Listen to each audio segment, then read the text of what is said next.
Lwaki bagenda kukikola kino? Tumaze ebbanga nga tubagamba mudde wammwe muve mu Uganda yaffe mudde wammwe.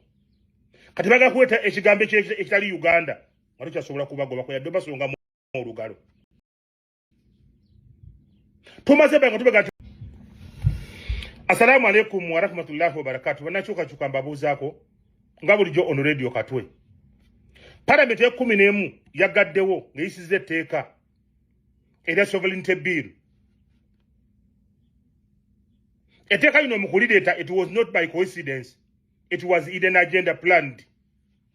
Okweta etteeka lino. Etteeka lino kuyita ligezaako kututeekateeka. Bana abasajja beeteefuteefu okutugoba mu Uganda yaffe nga batuyise ba forena. Etteeka lino mu kuyita mu kuwakanyizibwa okw'ekika ekya waggulu mulimu ekigambo ekyaleese nattabula ekya forena. Forena yaani? Era bw'otogera etteeka lino lyayise ligenda kuteekebwako omukono nga bino ebintu ebivuddeemu, kuba bino ebigambo bino ekigambo nga forena okuba mu lino etteeka balina ensonga lwaki bakitaddemu. Kati Parliament ya 12 egenda kukola ku nsonga 3 enkulu ddala. Ensonga esooka okukyusa erinnya Uganda. Lwaki bagenda kukikola kino?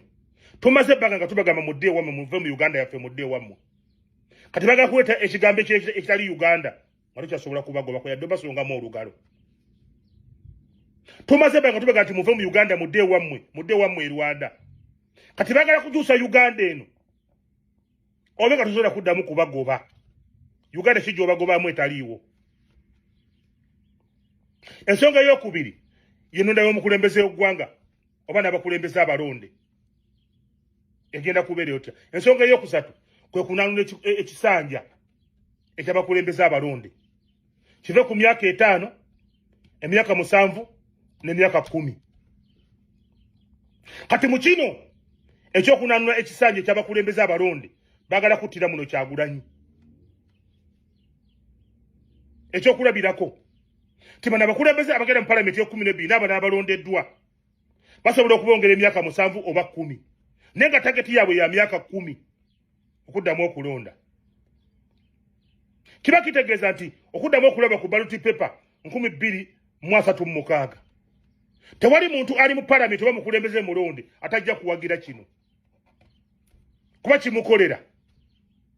Ababaka abamu bali kisanja kisemba babongedde emyaka 10.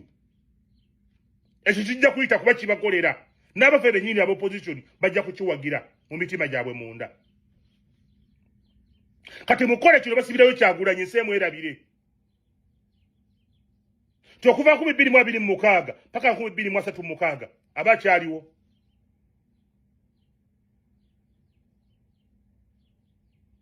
Yeteekateeka y'abasajja bano gye baleeta. Kati mu kukyusa erinnya Uganda bateekateeka kukola bino. Bagala kujja Obwakabaka bwa Buganda na bufuzi bwa nsikirano kubumala maanyi. Mujjukire abasajja balina ebbago lye baleeta erijjawo ettaka lya Mailoland. Bagenda okuleeta etteeka eryagala okujjawo Mailoland titles ng'ettaka lyonna kumpi ebitundu 7.5 bye balina mu Buganda. Bajjawo obwennannyini obw'ettaka obw'ekyapa. Kino bakireese nti be balina ettaka eddene mu Buganda. Mujjukire Museveni yayogerako n'agamba Abaganda bagaba balina mayiro 9, square mayiro 9, n'abuuza abapima batandikirawa. Museveni yabuuza. Abuuza Obwakabaka bwa Buganda. Namukyaka alina mayiro 9 abapima. Amayiro 9 basimbukira wanga bapima. Bya bigambo bya Museveni. Kati mu Uganda empya bibaleese okukolako. Obwakabaka bujja kujja n'etteeka mu Uganda empya. Ssaabasajja Kabaka bw'aba agenda okulambula abantu babe Butambala anaasabanga olukusa okuva eri gavumenti. Gavumenti bwe yagala tajja kugenda. Kati Obwakabaka bwa Buganda Obwakyabazinga bwa Busoga Obukama bwa Tooro bujja kuba nga tebulina buyinza bwetengerera kukola mirimu gyabwe okuggyako nga bufunye obukusa okuva mu gavumenti. Awo Buganda bwegenda okuyita egenda mutunula.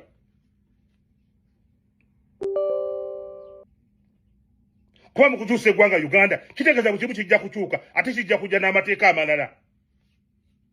ate nga gagenda kuyita mu parliament ya Museveni eno bwe tuteerwanako bano abasajja batutwala mukati kembagambye nti 70 billion mu kuyita mwalimu ekigambo foreign abantu tebategeera bali bategeeza ki ti mu Uganda empya abantu bagenda kufuuka abagwira mu Uganda empya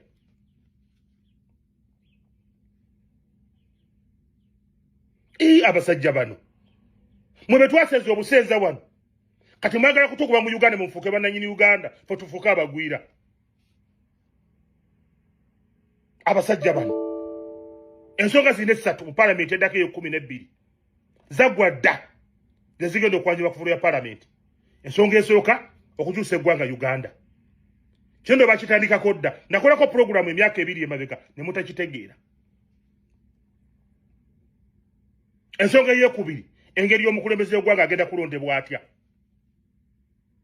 ensonga ey'ekusatu kwe kunanula ekisanja eky'abakulembeze abalonde okuva ku myaka 5 okutuuka ku myaka 10 oba 7 naye mbagambye kino teri mubaka parliament oba teri mukulembeze mulonde yenna yalondeddwa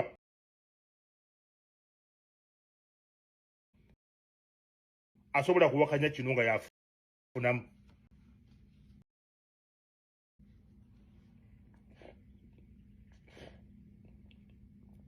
actually I beg to be corrected. The other time nakola program nembaga nti waliwo ensi gye bayita Ira Republic ensono bagiyita Ira Republic eri YIIRA Ira Republic si Ira Republic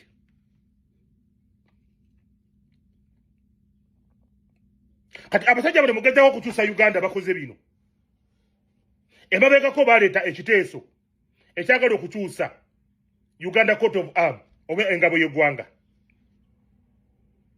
Uganda Court of Arm yeno gyetegeeza abagenda ku parliament notunuulira akabonero akali awo ngene eriyo ŋŋaali eno eriyo akagabi wansi walaga nti waliwo emmwanyi walaga nti waliwo ennyanja waliwo river Nile n'ebirala n'amafumu agaliko n'eŋŋoma n'omusana naye nga buli kimu kira kye kitegeeza kati abasajja no bagamba nti mu kaseera kano ebintu ebyateekebwa ku Court of Arm tebijjayo makulu ga Uganda eno ey'omulembe guno eriwo kati bagala kukyusa mu tteeka eppya bakyuse Uganda Court of Arm bagenda kuteekako nte wano awali akagabi n'eno eri ŋŋaali bagenda kuteekayo nte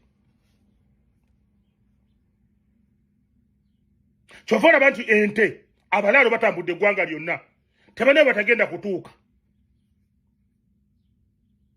bakulage nti Uganda kati eyimiriddewo na nte nteeteza amakulu nnyo okusinga okuteekako ŋŋaali kuba abakola Uganda Court of Arm eno ekyabateesako eŋŋaali bwe bulungi bw'ensi Uganda n'obunyirivu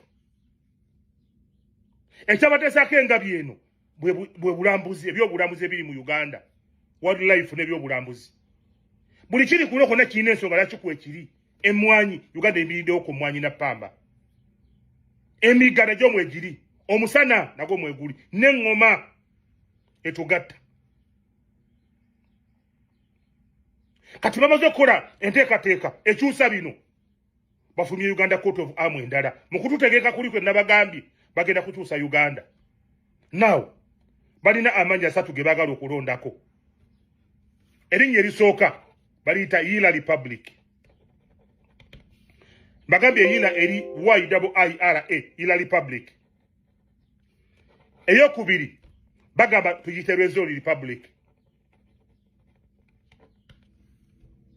eyokusatu bagamba tuyite Cato Republic kati wano wansi wali ensonga wali Cato Republic ng'amaze okukyusa Court of Arm nti Uganda emiriddewo na bulunzi bwa nte bajja wano wansi we baagala okwesiba kati wabadde ebigambo ebigamba Republic of Uganda bateekewo Cato Republic kino kiba kitegeeza togenda kuddamu kaanya Uganda gy'obadde okaayanira Uganda nnyaffe yajjawo mu 1962 ng'ennaku z'omwezi 9 October e Lancaster nenga mukola Uganda kino kyava mu linnya Buganda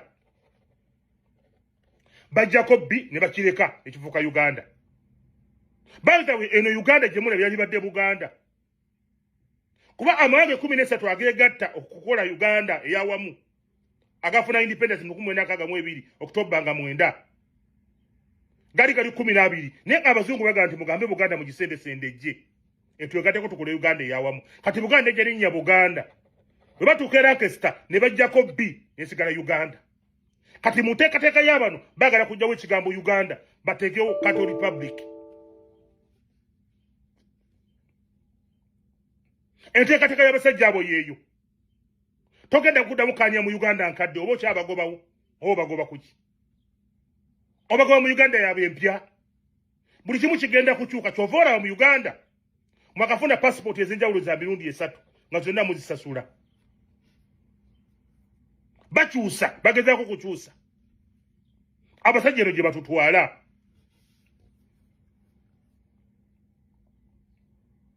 eno parliament ye-12 bino byegenda okukola Uganda yerekedde akaseera kazibu so mukuleeta etteeka lino mu sovereignty bill okuteekamu ekigambo foreigner balina ensonga kati mu Uganda empya ya Cato Republic oba tofuuse foreigner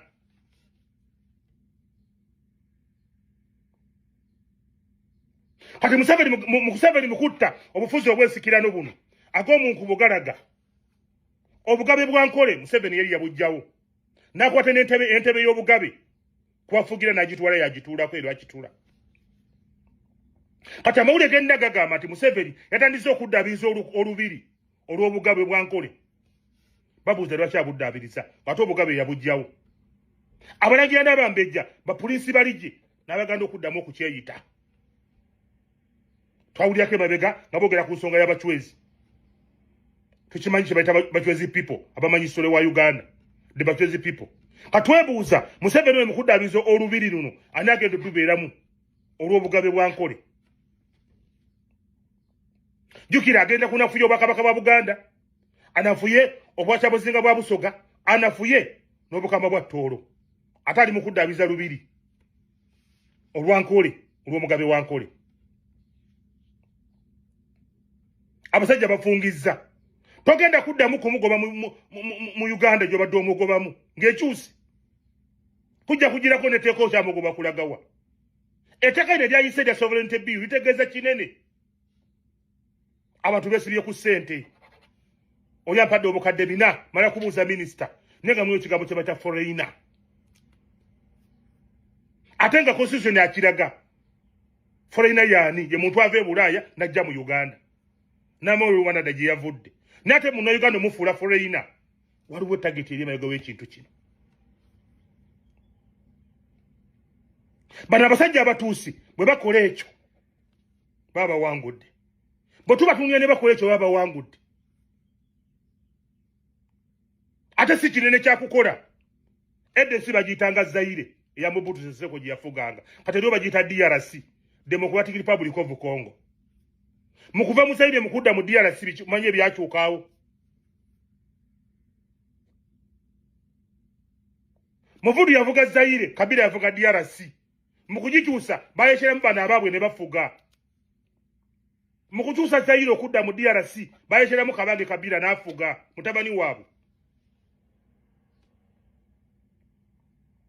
wano we tulaga bwenaga netteeka lye baleeta lya Kyagulanyi nabadde ntegeeza bino bagala kumusibira baga nti Kyagulanyi ono atufukidde ekizibu bwe tumusibirayo emyaka 10 mbagambye okwongeza emyaka 10 okugiwa omukulembeze yonna omulondeka abe kansala wa ku kyalo ajja kukiwagira mu mutima gwe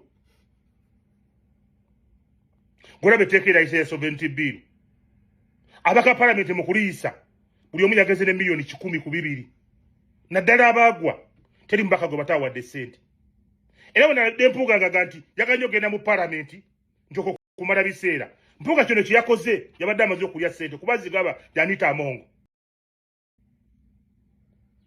kati Mpuuga waali muswavu alaba nti Joel Ssenyonyi aperforminze ebitagambika mu palamenti ya Uganda kati Mpuuga butagenda mu palamenti yabatamanyi saidi kwagenda kubeera agenda kaana n'abaana ba Joel Ssenyonyi batakkaanya nabo oba agenda kuwagira Museveni n'agenda n'aziika n'abuulira abantu gye yagenze okuziika nti abali mu palamenti babala biseera ate nga mu palamenti naye gyaga gyakoledde ebyannaggwano tabadde mu nsiko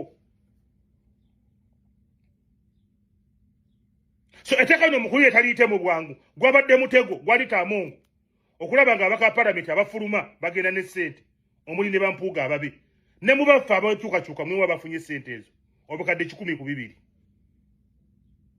timpuga yagenze kuziika okusinga ogenda mu parliament kati mpuga waali atya okubeera mayoga wa Ssenyonyi kukaana ku nsonga yonna ku mutima gwalina omubi ko weebuuze yalibadde mu parliament nga nitaamuga amazo muwa ssente ze yandikanye ku saidi yabasimbira kuuli teeka oba yalibadde ku saidi ya gavumenti natufuula abatategeera oyo empuuga ne banne nefe tubalaba awangala isa abasajja kabaka